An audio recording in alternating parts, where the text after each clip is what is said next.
Hello guys, good morning. Ayan, kagigising lang ng person at magluluto na naman tayo guys ng breakfast. So ito nga po yung order nila.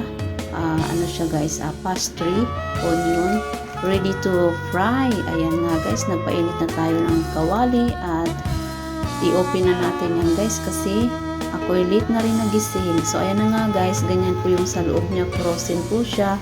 At tatanggalin nga po yung plastic, and then pag nainit na po yung mantika saka ilalagay po yan.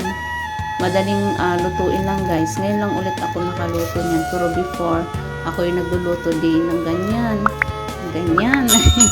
ala A. So ayan na nga guys, tinatanggal-tanggal ko muna isa-isa kasi alam ko medyo maparami ng kain ng aking mga dolyaris. Ayan, at sila pa nga ay tulog pa at ako'y nagmikos-mikos na sa kusina. Ayan na nga guys, nilagay ko na at sana naman hindi siya dumikit. O diba? Pero mas okay siya guys, number 2 yung apoy niya kasi parang mas siya, magkaroon siya ng brown.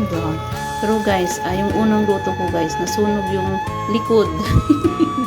So ayan na nga guys, kasi pag once na nainit na siya ng mantika is lalambot na siya. Pero nung hindi pa siya ginagalaw, matigas pa. Giyata si Jillian. So yan na nga guys, baliktarin natin at di ba? Masarap siya guys.